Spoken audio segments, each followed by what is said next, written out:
All right, so today we are talking about expected value of a game. So basically, on average, what do you expect the outcome to be? Casino games, are they in favor of the player or the house? The house, for sure. So some players will go in and they'll have a big payout, and that is really exciting and it makes people want to gamble more. But on average, the house is making money. And that's expected value. So expected value is the most likely result. Since it is a type of average, it can be a decimal.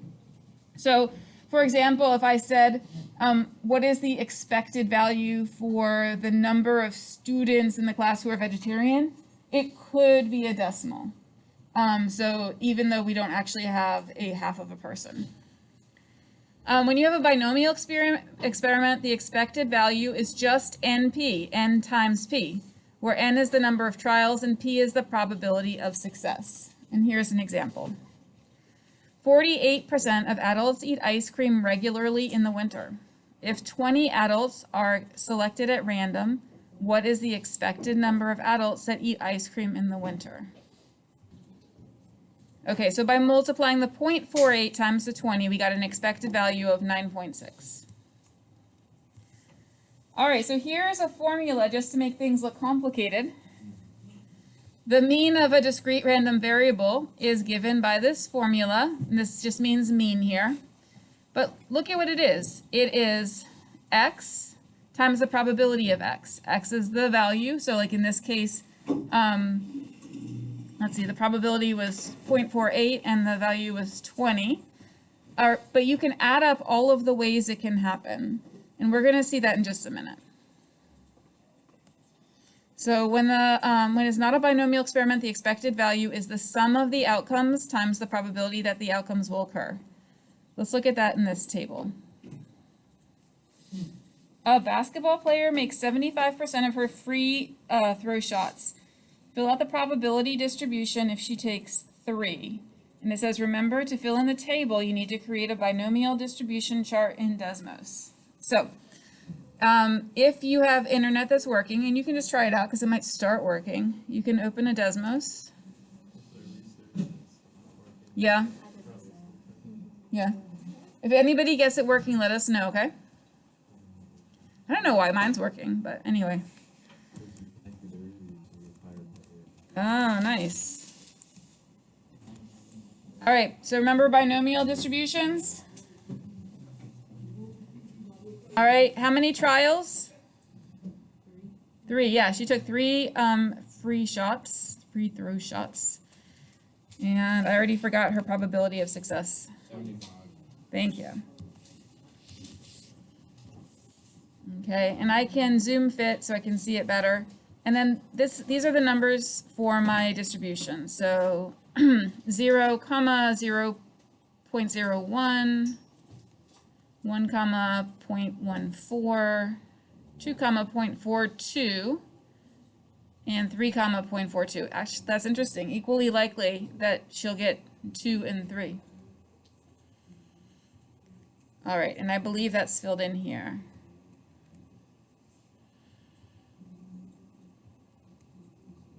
Yeah.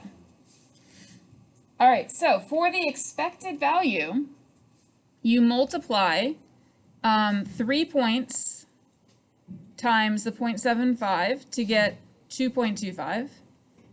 And then, give me a second here. Oh yeah, the 0 times this one, 0.0156, and the 1 times the 0.140, and the 2 times the 0.422, and the 3 times the 0.422, and we get the same answer that we would have gotten from the expected value.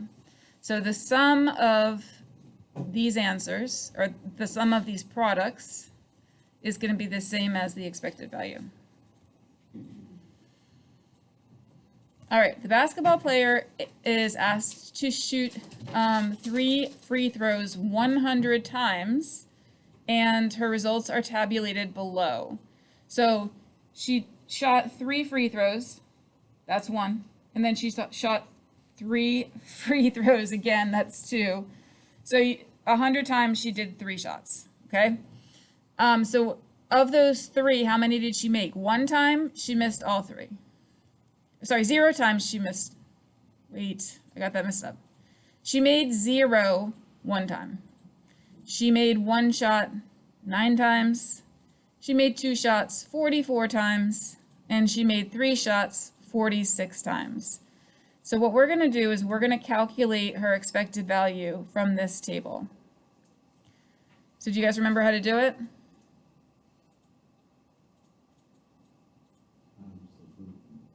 You do? All right. So her step 1 is to convert the frequency into a probability. All right. So right here, that was 1 time out of 100, so that's 0.01. This is 9 times out of 100, so that's 0.09. So you get that, right?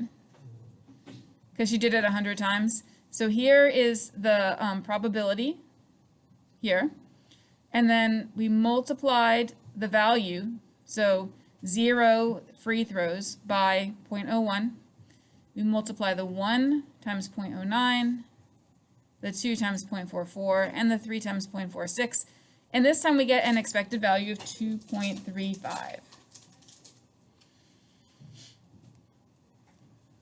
All right, so our results, how did they compare to our original expected value? It was pretty close, yeah. If we increase the number of trials to 1,000, what would you expect to happen?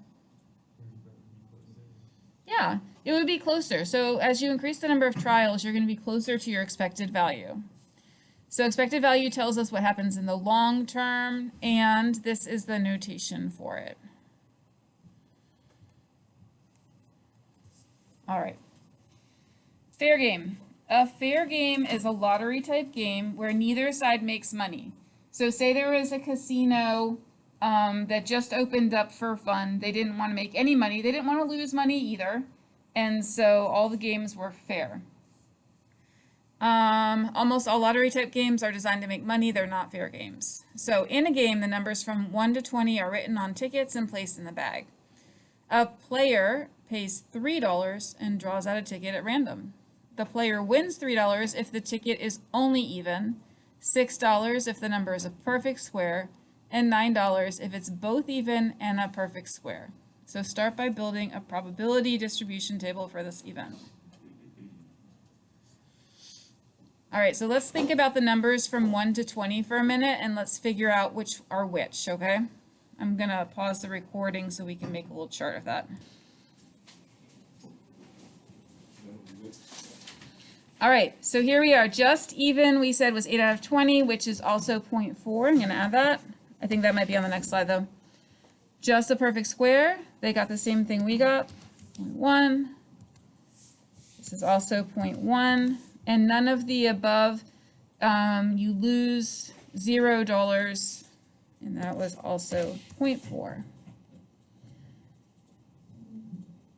All right. Using our table and remembering that you have to pay $3 to play to even play the game, what is the probability that the player wins $9? All right, so the probability that the player wins $9, if you look at it, is the decimal 0.1 here, right? Except that you're playing $3 to play the game, so you don't actually win $9, right? You would win how much? 6, yeah. So that's a strange question. I'm not sure exactly where he's going with it, but let's just explain it all, okay? So probability equals 0.1 of winning $9, but you actually only net $6 since you paid $3 to play. Okay, what is the expected winnings of a player buying a dozen tickets? So I think we have to find the expected winnings of a player buying 1 ticket first, and then we can multiply that by 12. So to find the expected winnings, we're going to multiply the payout times the probability. So we have $3 times 0.4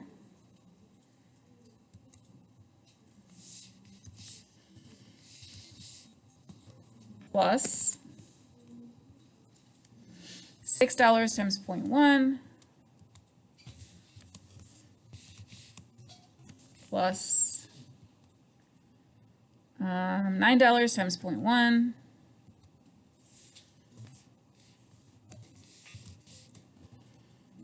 and plus 0 times 0.4, which is just 0.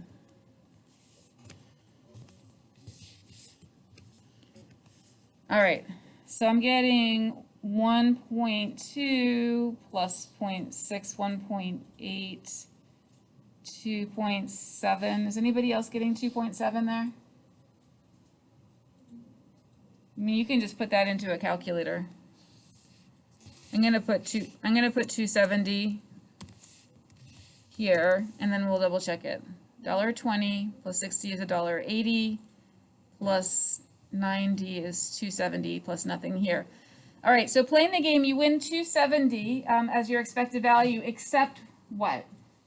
What's the problem with that? That's less than you paid. It's less than you paid. Okay, so 270 minus the $3 you paid.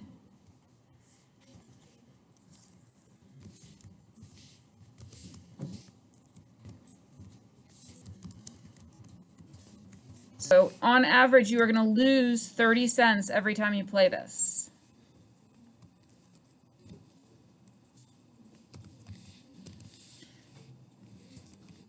And how many times did we play it?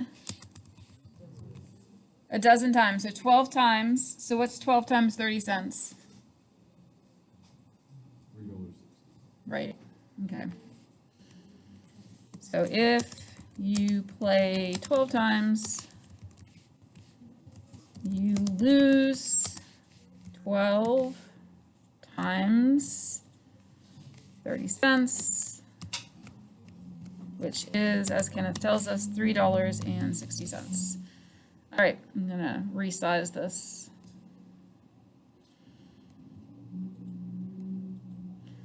All right, so it says, what should the payout for an even ticket, what should the payout for an even ticket be changed to so that this is a fair game? And this is interesting. I'm going to go to the next slide to show you the idea for this one.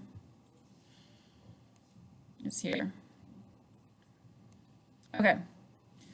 So the even ticket, if we change it to x, a variable, we can multiply it times 0.4 or times 8 out of 20, which was the probability.